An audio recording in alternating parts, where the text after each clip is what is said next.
They're literally printing money like crazy. The government is spending more money than it has ever spent before in history. And you know what? Doesn't even know where the money's going. The other day I was reading through some documents from the Fed, trying to figure out exactly how much money they printed. And it turns out it's about $3 trillion. But then I went to the Treasury website to see how much money the Treasury spent. And it's like almost $4 trillion. I'm like, wait a second, where is the money? So I did a little bit of digging. And I found out that the government is literally just spending money like crazy. They don't know where it's going. They don't know how much it costs. They're just spending it on everything and anything. And this is why we have inflation. This is why everything is so expensive. The government is literally just printing money out of thin air and throwing it at the wind. If we had a government that was actually smart and actually knew how to manage money, we wouldn't be in the situation that we're in today. But unfortunately, we have a government that doesn't know what it's doing.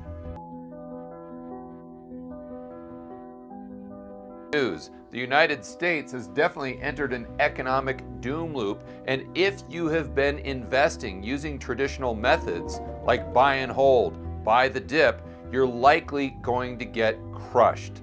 I'm going to explain exactly what is happening, and at the end of this video, I'm going to tell you how you can survive and thrive in these crazy economic times we're living in. I'm going to reveal all of this to you in 3 simple fast steps. Step number 1, let's go over the government spending as a percentage of GDP. My good friend Lynn Alden says nothing stops this train, and she couldn't be more correct. Let's look at a chart from 2020 going all the way back to 1934. In fact, we go back a little further than that, maybe 1930, call it. On the left, we go from 0% up to 50%. Now, everyone talks about how much money the federal government spends, but they forget to talk about how much money state and local governments spend. So when you combine the two and then compare that to the GDP of the United States, you get some horrifying data. Let me show you what I'm referring to. Back in 1930, let's say, we were under 10%. Again, that is state, local, and federal government spending. But you guys know what happened during the Great Depression in the 1930s. That went straight up, especially when you combine that going straight into World War II. Now this peak is World War II. We go back down, but notice we don't go back down to where we were before. We have a new kind of high water mark. And then we start trending higher and higher and higher and higher till we get to the point where we're right here in the 1970s. Now we kind of flatten out, but you'll notice more recently, because the government and the Federal Reserve, the central planners, have taken a much more proactive approach during things like the GFC, when we have an economic slowdown, you see the government spending accelerate. And we have seen that in spades. We have seen that in steroids. We saw that 10x during the cerveza sickness, where the government spending and the deficits went parabolic. So where are we right now? Currently, or at least in 2020, we're at 46%. Now you might be saying to yourself, okay, George, well, that's probably come down a little bit. No, it hasn't. If we look at more recent data, we see that we're still hovering right around 46, 48% government spending in total relative to GDP, or the economic output for the United States. Why is this a problem? And how does this take us into an economic doom loop? Well, let's go into a thought experiment. Let's assume for a moment government spending was 100% of the economy. 100%. Well, where does that put us? Is that socialism? Is that communism? Is that economic fascism? I don't know what you want to call it, but when you have an economy that's effectively 100% centrally planned, that is an economy that is incredibly inefficient, to say the least. So an economy that's inefficient is going to produce fewer goods and services. At the end of the day, money is not wealth. And we know this by looking at Soviet Russia. We go back to the 1950s, the 1960s. When I was growing up, we saw all these black and white pictures of people standing in line, Russians standing in line at the grocery store just waiting to get a loaf of bread. And I always assumed it was because they were poor or they didn't have any money. No, no, no, no, no. They had plenty of money, but there was no stuff. There was no bread. They didn't have any goods and services because their economy was extremely inefficient. So if the amount of stuff, the amount of goods and services an economy is producing is going down, by definition, the standard of living is also going to go down. Well, we know by looking at this chart, going back to the GFC and the cerveza sickness, that if we have the standard of living going down, or an economic contraction, recession, whatever you want to call it, what's going to happen to government spending? It's going to go higher and higher and higher. It's going to go parabolic. I can assure you, the next time we have a downturn or a recession or a financial crisis, the government is going to spend so much money, it's going to make what they did during the cerveza sickness look like something out of a Milton Friedman textbook. And this is the key to this step, at least. This is the doom loop that I'm referring to. The more the government spends, the less efficient the economy is, the lower the standard of living goes, which prompts the government to become even more proactive, because they're all Keynesians, and spend even more money, which makes the economy less efficient, and it takes you right back into the feedback loop. So the question becomes, how fast is this likely going to accelerate? If you look at projections from the government, they say federal spending will likely go up to 31.8% by 2050 or 2051. I don't have the chart in front of me. I'm sure the editor will put it up right here. But I think this is a complete joke. This is a fantasy. In my view, we're going to get to that level and probably a lot higher by 2030. Let me show you what I'm referring to. Right now, we're about 46, 48%. But let's assume that in the next 5 years, we actually do have a recession. And let's use the cerveza sickness as a playbook. Right there, that was $5 trillion in deficit spending, maybe even more. So let's just assume the next downturn we have, they spend $10 trillion. Okay, fine, that's going to juice the economy, but the after effect is the government spending versus GDP as a percentage is going to skyrocket even further. It's going to go to that next high water mark, let's say. When you combine that with the government's own wildly optimistic projections that will only be 31.8% by 2050, I think by 2030, if I'm giving you my base case, I think we could be over 70%. So again, the way I'm coming to that conclusion is using the government's own trend line going up and the rationale they use for that trend line increasing, and then combining that with what the government has done in the more recent past, and then assuming that we will, maybe in the next 3 years, 5 years, whenever, have an economic downturn or couple or a financial crisis, and that takes you straight to 70, maybe 70+% government spending to GDP. So we're not at 100, but we're very, very close, and we're headed in that direction. So just to make sure we're all on the same page, I want to take a step back and kind of reframe this, because we're talking about a lot of statistics, a lot of numbers here, and looking at this chart. But just using common sense, if the government is responsible for 70% of the economy, that means the private sector, which is the only part of the economy that's efficient in creating goods and services, creating wealth, is only going to be 30% of the overall economy. And even if we don't go up, it's still only 50% of the economy, which in and of itself isn't good.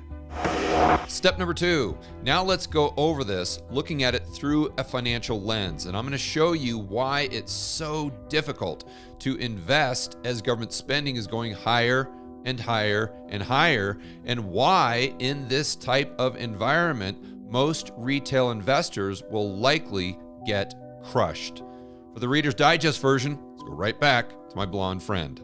Government spending leads to higher inflation, which forces investors to take more risk just to maintain their purchasing power. So to illustrate what she's saying, let's go all the way back to 1880 We're going to look at a chart from 1880 to 1900. And this black line at the top represents the increase in the money supply. And this red line represents the CPI, or the inflation rate, or the price level of goods and services. So we fast forward, and this is cumulative, by the way. So we fast forward to 1900, and we can see the money supply went up by over 250%. You can see this last dot kind of stopped short. If I'm just eyeballing it, it was probably closer to 260%. So let me say that one more time. From 1880 to 1900, the money supply in the United States went up by, let's call it 260%. This was on a gold standard, mind you, but that's a topic for a completely separate video. Now, most of you are probably saying to yourself, well, my goodness gracious, if the money supply went up by 250, 260%, then prices would have gone parabolic. I mean, we would have had hyperinflation. Well, let's look at what prices actually did, and we can see they went down by over 20%. So how is this even possible? We can have the money supply increase at over 250% and prices go down by over 20%. The answer is because the economy was so efficient. The economy was so efficient at creating goods and services that even though you had the money supply increase by, let's say, this much, the amount of goods and services increased by this much. So prices actually went down. Now let's compare that to, let's say, 2000 to 2020, when the Fed was doing QE1, QE2, QE3, when we had all of the government bailouts for the GFC, and we had Greenspan take rates down to 1%, which could have contributed to the big housing bubble we had, the dot-com bust, all of these things, all this insanity. Let's start again by looking at the money supply, the black line, and from 2000 to just before the cerveza sickness, we're up 233%. Let me go ahead and repeat that. We were up 233%. Now remember, from 1880 to 1900, we were up over 250%. In other words, the money supply increased more from 1880 to 1900 than it did from 2000 to 2020. But now let's look at the red line. We can see that prices, and this is if you believe the government's numbers, increased by a total of 53% during that time. So you've got two 20-year time frames. One, and let's just say they've got similar increases in money supply. One where prices went down by 20%, and the other where prices went up by 50%. Well, you have to ask yourself, what's the difference? And the answer is exactly what we talked about in step number one. It's government spending. Back in the late 1800s, the government spending was, let's say, 5%. So 95% of the economy was the private sector. That's why it was so efficient, and that's why it was able to create so many goods and services that even with that money supply increase, prices went down. But you fast forward to today, when we're at 50%, and in my view, headed straight to 70 or more, then the government constrains, the government constricts the private sector. It can't produce as much stuff. It's not as efficient. So if you have a similar increase in money supply, instead of prices going down, they go up. So what does this mean for the investor? Let's go back to our chart of the late 1800s and focus on this red line. And let's think about it a little bit different way. If prices are going down by 20%, so just to keep the math easy, let's just say 1 to 2% per year, but the interest rates that you're being paid on a checking account are maybe 3 or 4%, which they were back during this time, by the way. You're getting a real rate of return of, let's say, 4, 5, 6% just by putting your money in a checking account, for heaven's sakes. So that's almost zero risk. Where if you fast forward to today, and we have prices going up at, let's say, 3, 4, 5, 6, 7% per year and compounding at 50+% over 20 years, now all of a sudden you can't park your money in a checking account anymore, can you? And in reality, you can't even park your money in a T-bill or a treasury because the rate of inflation is likely going to exceed the interest rate that you're being paid, so your purchasing power is decreasing. So what do you have to do? You have to go into the stock market. Well, that's taking more risk, isn't it? And if we go into this environment where even if slowly inflation starts to creep higher and higher and higher, compounded over 5-10 years, that's a big deal. And that's going to force people to go from bonds to stocks to whatever, let's say crypto, that's even more risky. It pushes people out the risk curve. And the further people go out the risk curve, especially with the retail investor, the higher the probability is they lose money. So the punchline here is not only is this increase in government spending going to destroy the standard of living and the economy, it's also going to likely destroy the portfolio of a lot of retail investors.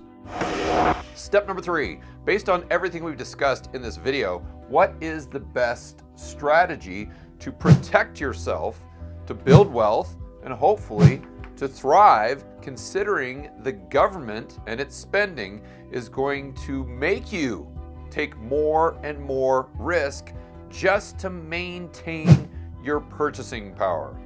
Let's start by going over a chart all the way back to 1970 to 1980. This is a chart of the 1970s. There you go. What is this? S&P 500, but it's not just the S&P 500. This is a chart that's adjusted for inflation, because at the end of the day, you guys don't really care if your asset or your investment goes up with the rate of inflation. You want it to exceed the rate of inflation because you want to increase your purchasing power because you're actually taking risk, right? Why would you want to take risk and buy something that just goes up with the rate of inflation when, let's remember, if you sell that asset, you have to pay taxes on it. You got to pay 20% capital gains. So think about that one for a moment. Let's say the inflation rate is 10% and you buy the S&P 500, it goes up to 10%. But then when you sell it, you have to pay capital gains. So your purchasing power didn't even go up at the rate of inflation. It was below. So these are a lot of the problems that investors face when the government spending is going higher and higher and higher and increasing the probability that the economy goes down as far as efficiency, standard of living goes down, but the prices people pay continue to go up and up and up. Okay, getting back to the 1970s here on the left, we go from 400 up to 900.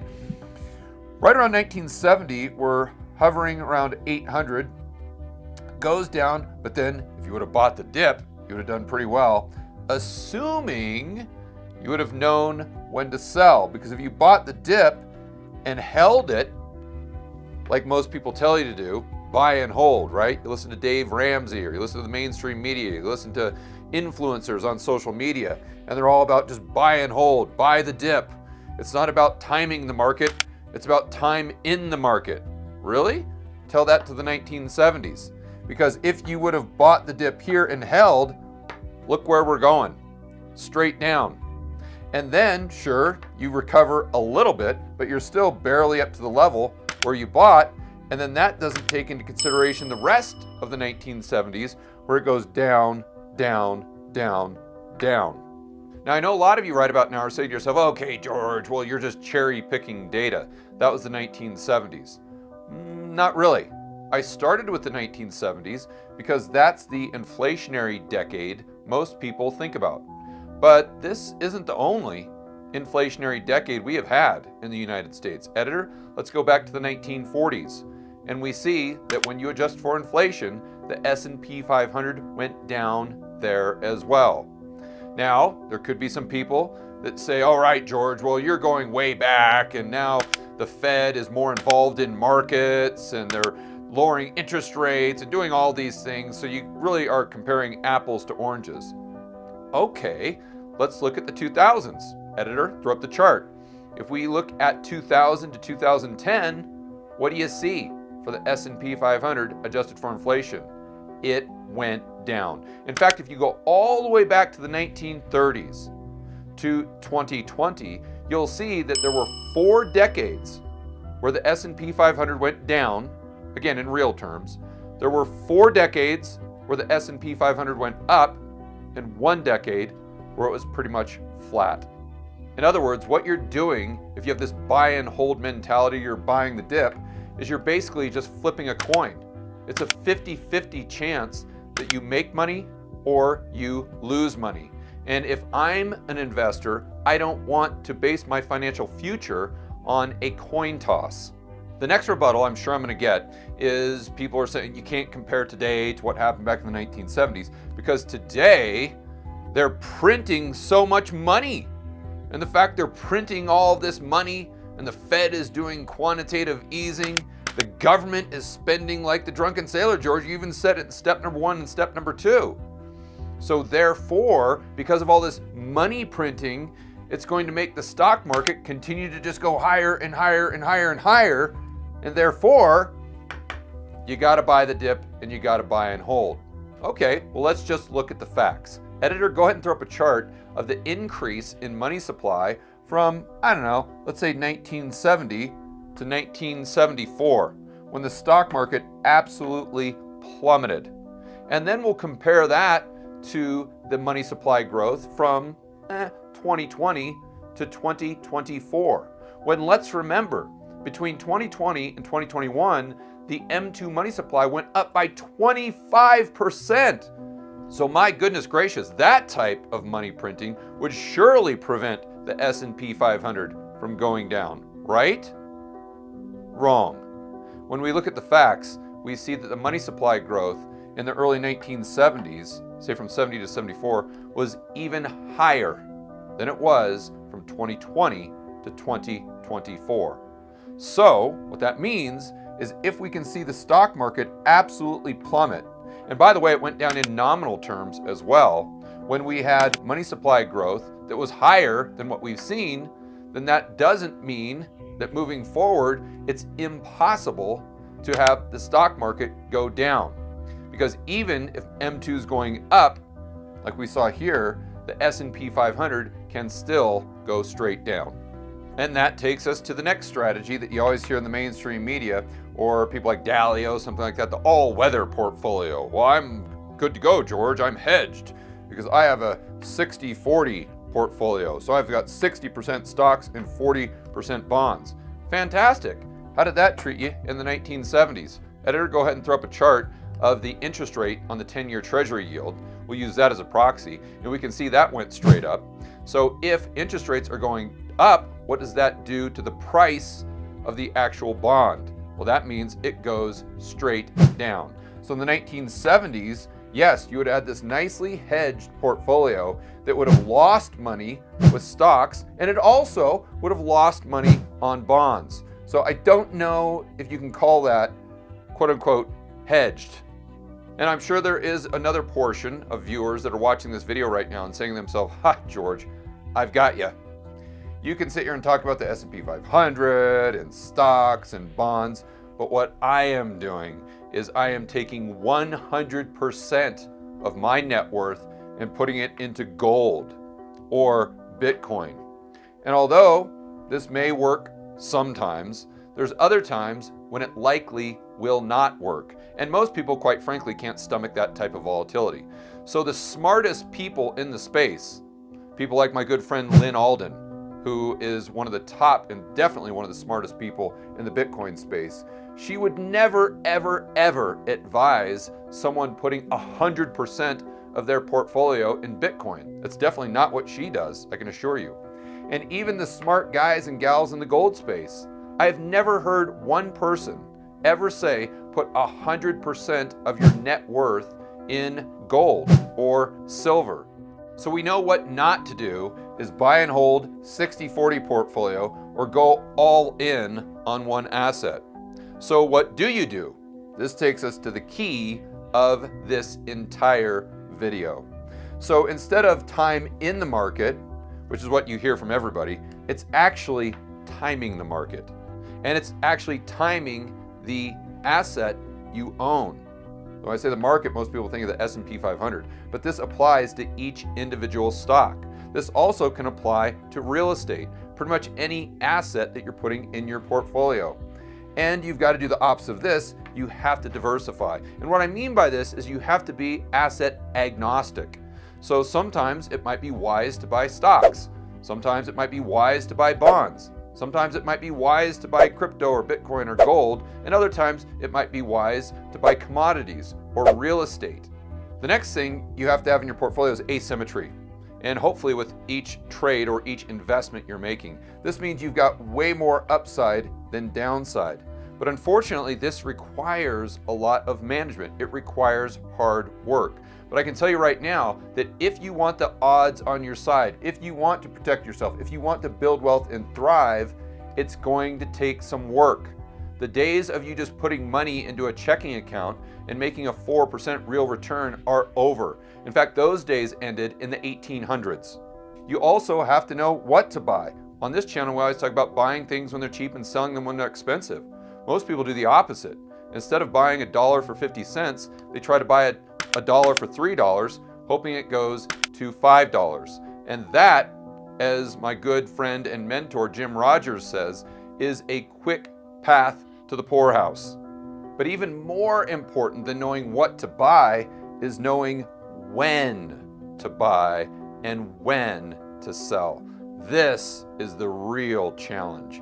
And if you can master this, and if you can get proficient at these other things, then you have a really, really good chance of not only building wealth, not only protecting your wealth, but actually growing your wealth into the future, regardless of what these crazy governments and central planners are doing. Now, I know this may sound overwhelming, but I can assure you, it's actually quite simple to set up your portfolio in this way.